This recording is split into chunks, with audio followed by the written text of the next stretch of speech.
할렐루야, 아멘. 특별 기도회 은혜 가운데 또 잘 많이 참여해 주셔서 얼마나 감사한지 모르겠습니다.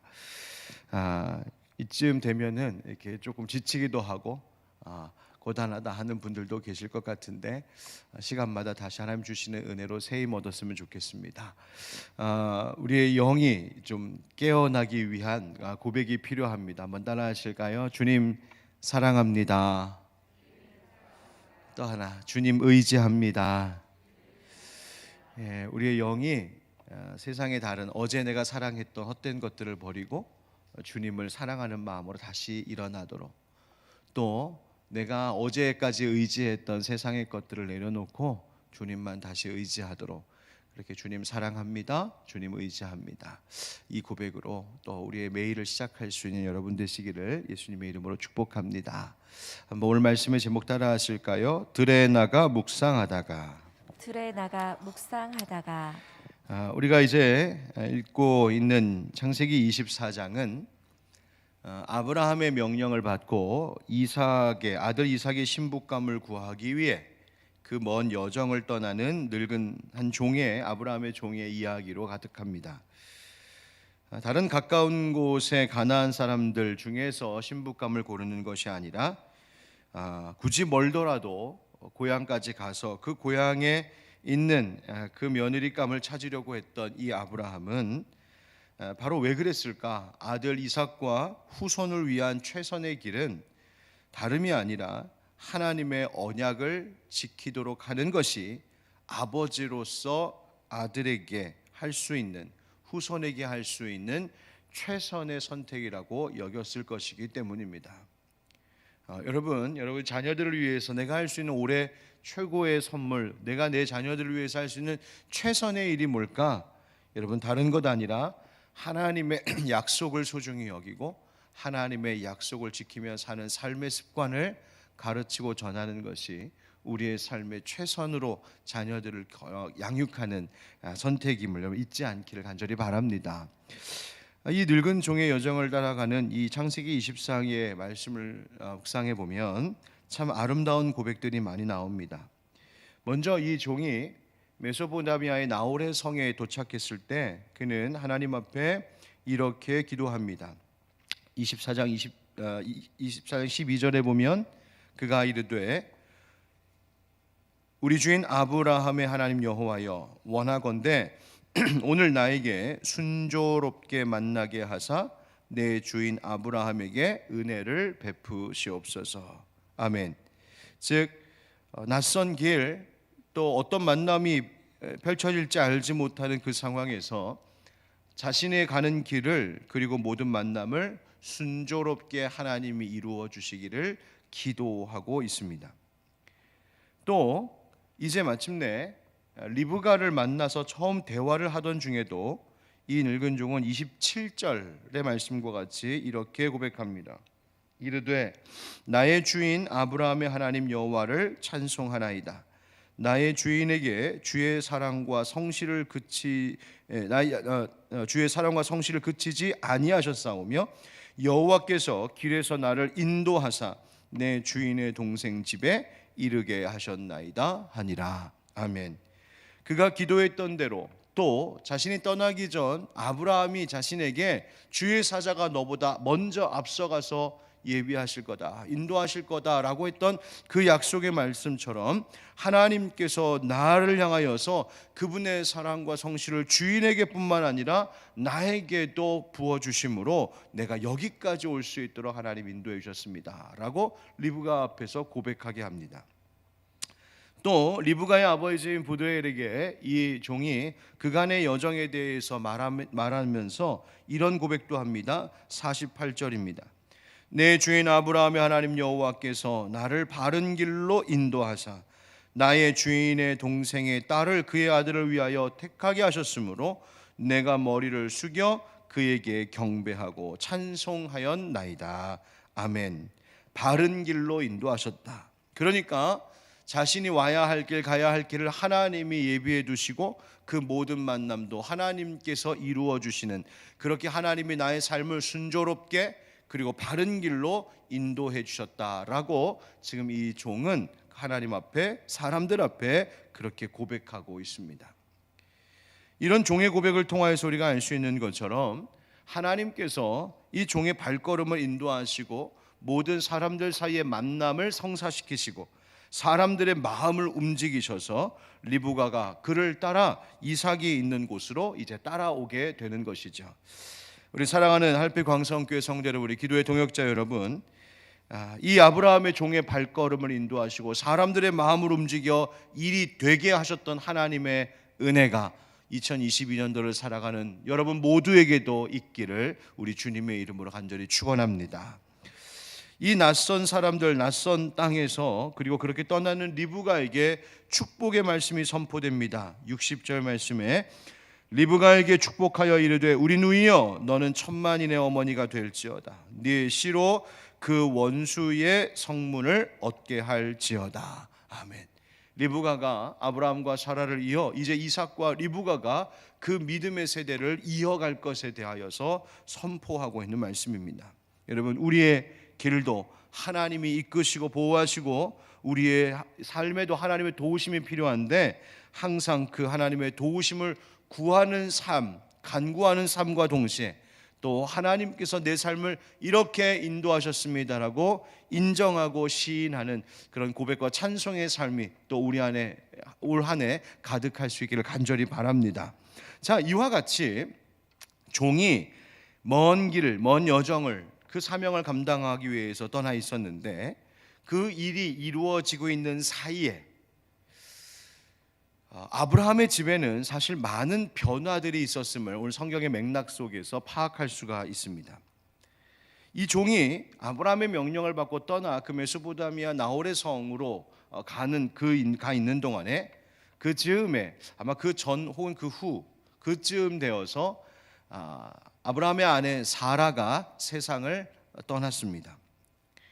사라가 죽고 나서 그 사라가 죽은 것 때문인지 그 직접적인 원인이 되었는지는 알 수 없지만 아브라함의 가정이 이사를 하게 됩니다. 오늘 함께 읽었었던 62절 말씀에 보면 62절에 그때의 이삭이 부엘라헤로이에서 왔으니 그가 네게브 지역에 거주하였음이라.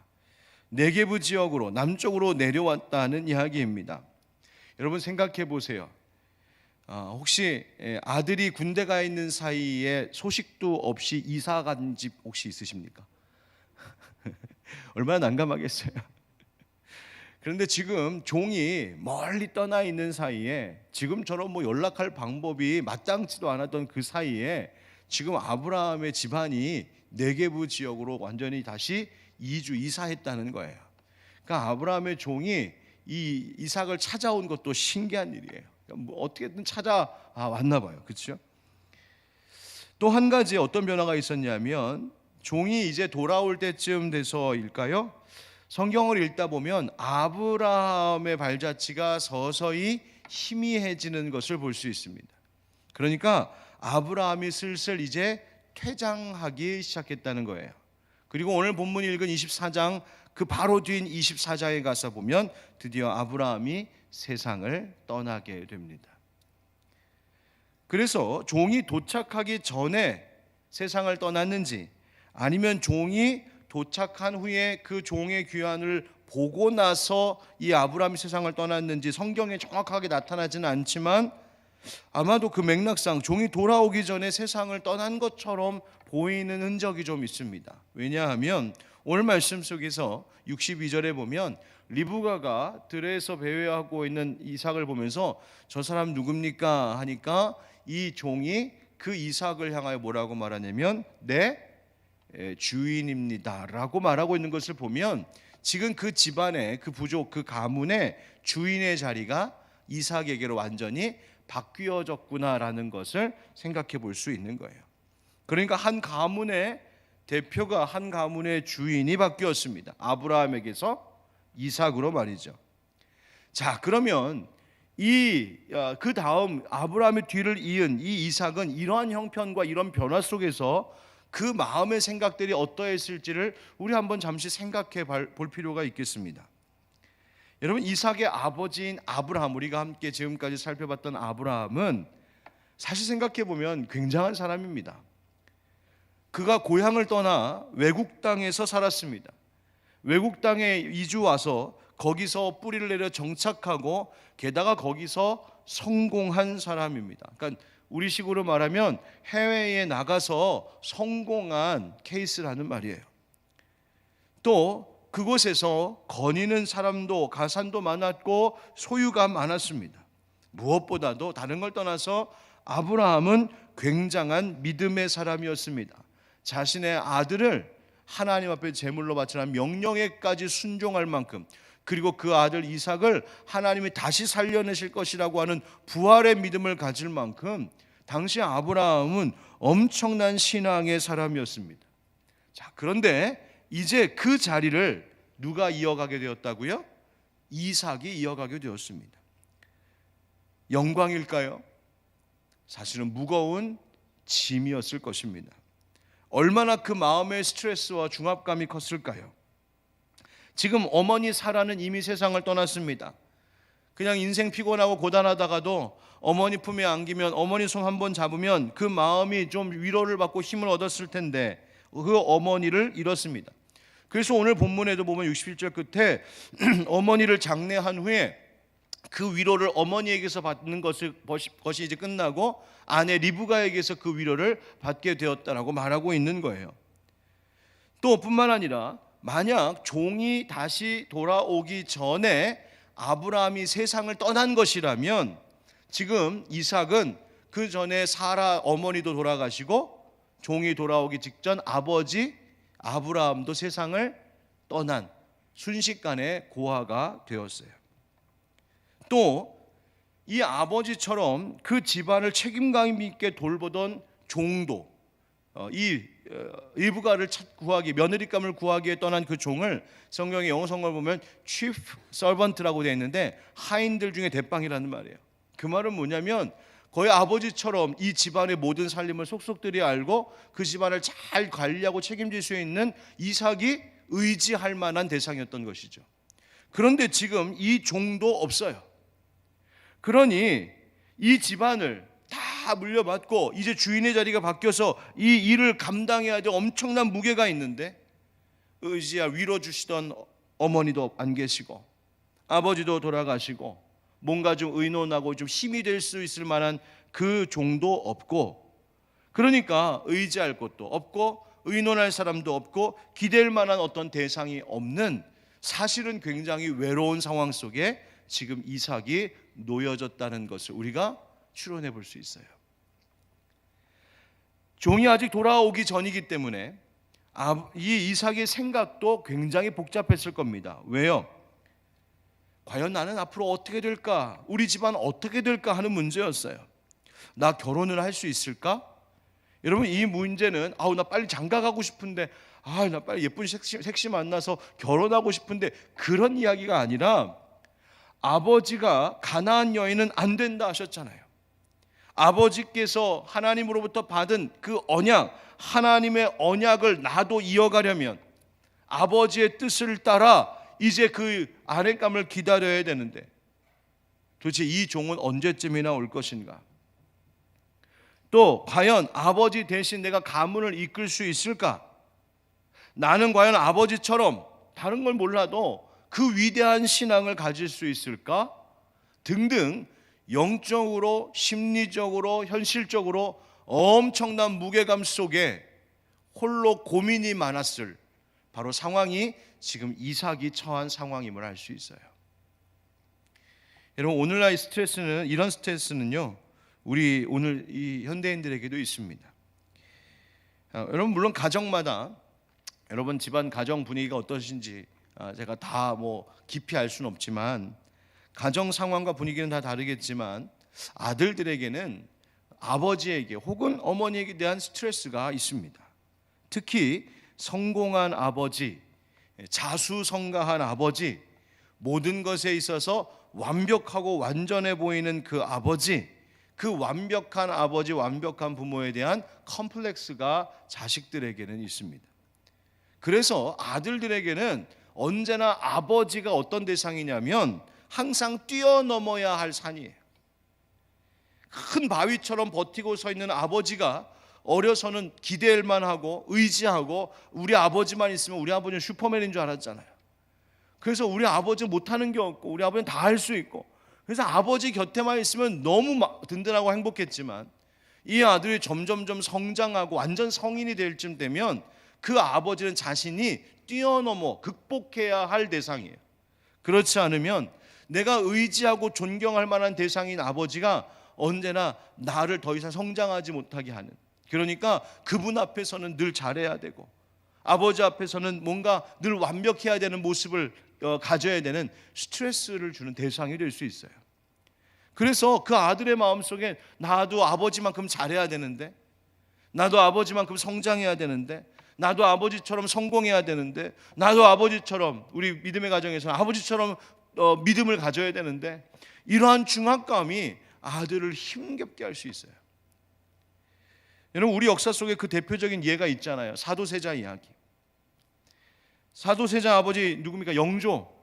무려 52년 동안 왕의 자리에 있었던 엄청난 파워를 가졌던 왕입니다. 영조는 자기의 출신의 한계 때문에 늘 완벽한 왕이고자 했어요. 그래서 엄청나게 똑똑하면서 또 매몰차게 강하게 일들을 추진하기도 하고, 정치도 굉장히 잘했죠. 학문에도 뛰어났던 당시의 군주가 바로 이 영조였어요. 그런데 그렇게 대단한 왕이었지만, 그렇게 대단한 왕이었기 때문에 그의 아들 사도세자에게 아버지는 너무나 완벽한 분이어서 그분 앞에서만 서면 나는 그대 앞에만 서면 나는 왜 작아지는가, 그 마음으로 평생 살았던 거예요. 아버지 앞에 비춰진 나는 늘 못난 아들, 늘 아버지의 바람에 못 미치는 아들. 그래서 그 기록에 보면 이 사도세자가 10살 땐가 됐을 때 다른 신하들처럼 아버지 앞에서 고개 푹 숙이고 고개 들어서 아버지 쳐다도 못 보고 벌벌벌 떨고 있었던 기록도 있어요. 아니 10살쯤 되면 아들이면 아버지한테 아파 그러가면서 안겨야 되는데 그게 안 되는 거예요. 그게. 이런 컴플렉스와 아버지와의 이 갈등이 결국 이 사도세자라고 하는 비극적인 역사의 결말을 보게 했잖아요. 물론 이삭이 아브라함을 그렇게 대했다는 것은 아니지만 그만큼 모든 면에 있어서 훌륭한 아버지, 부모 밑에 있는 아들이 갖는 그 무게감이라고 하는 것은 엄청난 거였어요. 자, 이삭이 지금 그런 상황이라는 거예요. 그 고민도 많고 두려운 일도 많고 스트레스도 많고 외로움도 많고 앞으로 어떻게 해야 되는가 하는 불안함도 많았을 이 이삭이 홀로 뭐 하고 있었을까? 우리 63절 한번 다시 읽어보겠습니다. 63절 시작. 이삭이 저물 때에 들에 나가 묵상하다가 눈을 들어보매 낙타들이 오는지라. 아멘. 이 장면을 머릿속에 한번 그림처럼 한번 그려보세요. 들에 나가 묵상하다가, 해가 저무는데 해가 뉘어 지는 그때 들에 나가 묵상하다가 눈을 들어보니까 낙타들, 즉 그 늙은 종이 이끌고 오는 낙타들이 보이기 시작했다. 그림이 굉장히 아름다운 것 같죠? 근데 사실은 그렇게 아름다운 그림만은 아닌 것 같아요.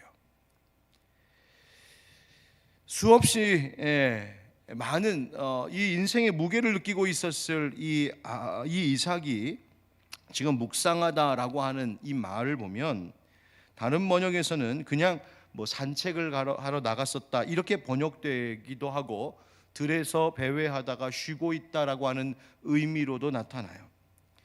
그런데 사실 이 탈굼이라고 하는 한 번역본에 보면은 그가 거기에서 기도하다가라고 번역되어 있어요. 왜 그러냐면 여기서 주목할 말은 이 들에서 배회하다라는 말, 묵상했다는 말도 중요하지만 이 들에서, 지금 이 리브가가 저기 멀리 보니까 들에서 배회하고 있는 한 청년이 있거든요. 그래서 물었잖아요. 저 들에서 배회하고 있는 이가 누굽니까? 우리 내 주인입니다라고 이제 종이 소개하는 거죠.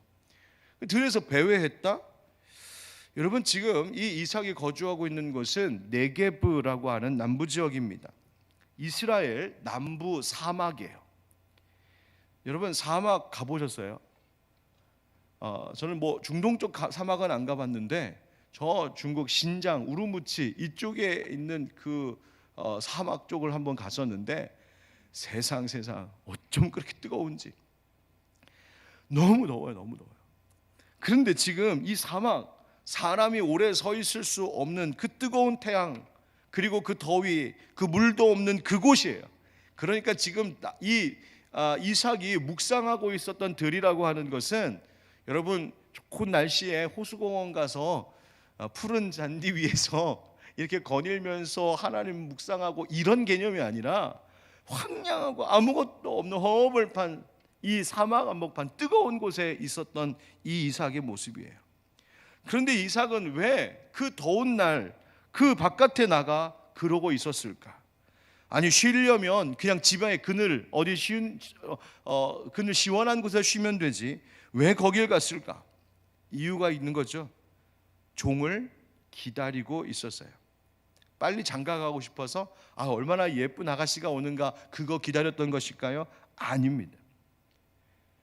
이 이삭이 그 뜨거운 사막에서 기다리고 또 기다리고 있었던 이유는 아브라함에게서 자기에게로 이제 이어져 내려온 하나님과의 언약, 하나님께서 자신의 가문에 주신 약속에 대한 뜨거움 때문이었어요.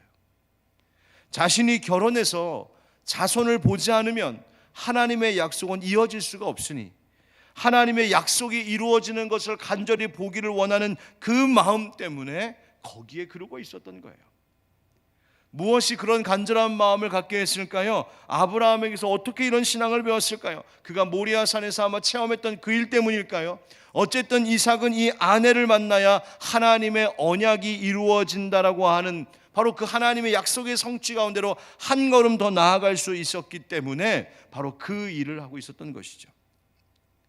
다시 말하면 이삭이 하나님 저 빨리 장가가게 해주세요 하고 기도하고 있었던 것이 아니라 자신의 결혼 문제로 그 긴 여행을 떠난 늙은 종의 무사 귀환을 위해서 기도함과 동시에 자신의 인생 가운데 지금 큰 일을 이어받은 자신의 인생 가운데 하나님의 인도하심과 하나님의 도우심을 간절히 구하면서 들에서 묵상하고 있었다는 말이에요. 사랑하는 성도 여러분, 묵상은 삶의 무게를 견디게 하는 힘이 있습니다. 묵상에 어떤 힘이 있다고요? 삶의 무게를 견디게 하는 힘이 있습니다.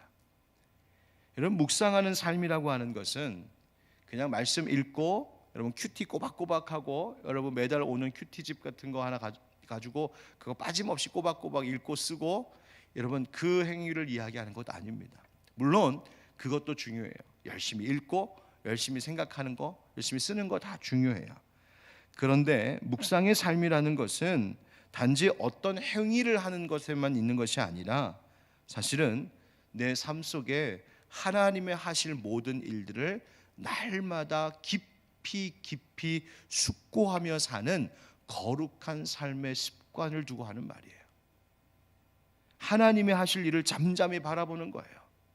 내 인생의 일을, 펼쳐지고 있는 현실의 일을 그냥 쉽게 가볍게 생각하는 것이 아니라 이 모든 것 속에 담겨있는 하나님의 뜻이 무엇인지를 생각해보고 앞으로 나를 통하여서 이루실 하나님의 일들을 깊이 생각해보고 하나님이 나를 향해서 어떤 계획을 가지고 계실까, 하나님이 내 인생 가운데 어떤 꿈을 갖고 계실까, 그 꿈이 나의 비전이 되었으면 좋겠다. 예수님은 어떤 분이셨을까, 나도 예수님 같은 성품 가졌으면 좋겠다. 내가 할 수 없는 일들 난 성령의 능력으로 하기를 원합니다. 그렇게 내 삶의 문제를 두고 하나님 앞에 잠잠히 내려놓고 맡기고 의지하고 구하면서 인생의 한 걸음 한 걸음을 떼며 나아가는 것이 바로 묵상하는 삶이에요. 저는 우리 하늘빛 광성교회 성도님들이 올해 2021년 안에 묵상하는 성도들, 묵상하는 그리스도인들로 다시 한번 새로 거듭나는 은혜가 있기를 주님 이름으로 축복합니다. 여러분, 왜 묵상해야 되는지 아십니까? 묵상하는 삶은 묵상을 통해 우리는 하나님을 만나기 때문에 그렇습니다. 우리가 주님을 만나면서 주님과 함께 동행하는 삶을, 주님이 함께하는 삶을 원하는데 묵상은 말씀을 통하여서, 기도를 통하여 우리를 만나주시는 은혜가 묵상 가운데 있습니다. 뿐만 아니라 묵상이라고 하는 것은 깊이 숙고하는 것이기 때문에 그 하나님을 만날 뿐만 아니라 하나님을 더 깊이 알아가는 은혜가 있습니다. 하나님의 생각이 이런 것이었구나, 하나님의 계획이 이런 것이었구나, 하나님 이런 분이셨구나. 그리고 묵상은 그렇게 하나님을 만나게 하고 하나님을 알아가게 할 뿐만 아니라 하나님을 사랑하게 합니다. 하나님을 사랑하여 하나님께 사로잡힌 인생으로 살아가게 하는 것이 묵상의 삶입니다. 여러분, 그런 의미에서 우리 하늘빛 강성교회에서 올 한 해 이제 묵상에 대한 이야기를 제가 종종 자주 아마 하게 될 겁니다. 교회 학교에서도 이번 겨울 성경학교 지금 대면으로 다 모일 수 없어서 이제 각 가정에서 할 수 있도록 우리 교육자들과 선생님들이 지금 자료들을 다 보내고 이 일을 이제 한 달 동안 진행하는데, 뭐 하느냐, 주제가 큐티입니다. 묵상입니다. 아이들부터 묵상하는 것 가르치고 준비할 겁니다. 여러분, 이삭이 어디서 묵상하는 거 배웠을까? 결국 아버지에게서 아니겠습니까? 왜냐하면 종도 그 여정 속에 늘 하나님을 묵상하고 있었으니까요. 여러분, 저는 우리 하늘빛 광성교회 어머니 아버지들이 완벽한 아버지, 완벽한 어머니, 세상적으로 볼 때 와 대단하다 할 만한 완전한 부모님 되는 것보다 내 아이에게, 내 자녀, 내 후손들에게 묵상하며 사는 삶이 무엇인지를 전해주고 가르쳐줄 수 있는 그런 부모님 되기를 주님의 이름으로 축복합니다. 말씀 앞에 자신을 돌아보고 반추하고 자신을 성찰하고 하나님께 기도하고 그렇게 내 삶을 하나님 앞에서 잠잠히 묵상할 줄 아는 인생, 그 속에서 만나주시는 하나님의 은혜로 한 걸음 한 걸음을 나아가며 살아가는 올 한 해, 바로 그것이 2022년도를 살아가는 우리 하늘빛 광성교회 모든 가족들의 이야기가 되기를 주 예수 그리스도의 이름으로 축원드립니다. 아멘.